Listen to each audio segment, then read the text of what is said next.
Lizzy. Sokono. C'est ton peu lokono yen.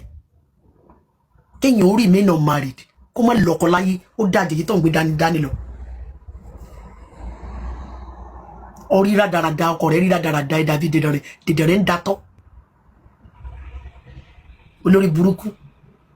Oko odo waduru àwọn obìnrin tó bímọ fọ́kọ yẹn. En tí wọ́n pè lọ́kọ waduru obìnrin tó bímọ fún. Countless women ti bímọ fún. Ẹranko hotspot lórí burúkú rẹ̀ ló fẹ́. Ó lọ fẹ́ hotspot.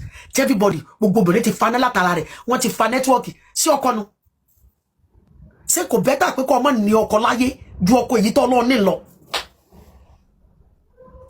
Sọkọ leleyin. Ọkọ òfò. Èmi lèyàn fọkọ tí ò dá ṣe.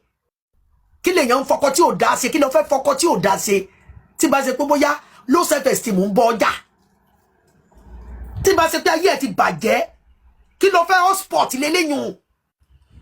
Hotspot tí gbogbo ayé ń taná látàrẹ. Lọ wo náà ká yo obìnrin tó bímọ fọ́kọ tí ẹyẹn tó pè lọ́kọ yẹn.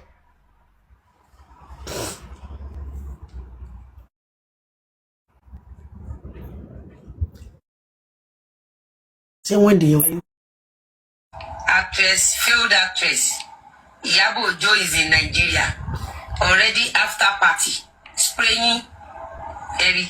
It is not easy to be a celebrity.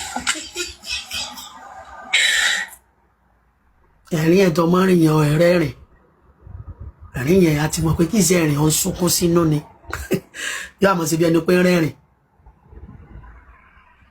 ọ̀rẹ́rìn ọ̀n sunkún sínú kàkàkà ọ̀rẹ́rìn kankan ẹ̀rín yẹn ọ̀rẹ́rìn ẹ̀rín ẹkún ni mọ́ parọ́ mọ́ àkàkàkàkà ẹ̀rín kíkan ẹ̀rín wèrè mọ́ rẹ́rìn bẹ́ẹ̀ mọ́ ẹ̀rín yangi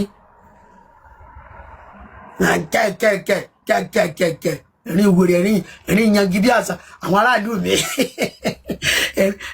ẹ̀rín yangi la máa ń pè lọ́dọ̀ wa ní lílùú òkè lọ́dọ̀ wa ẹ̀rín yangi la máa ń pè ẹ̀rín wèrè ẹ̀rín kíkan kẹ́kẹ́kẹ́ from January to December ọ̀tọ̀ fẹ́ bá wọ ọ̀fẹ́ bá orí burúkú yìí ọ̀fẹ́ bá wọ 2026 ẹ̀rín tí ò dénú ẹ̀rín wèrè.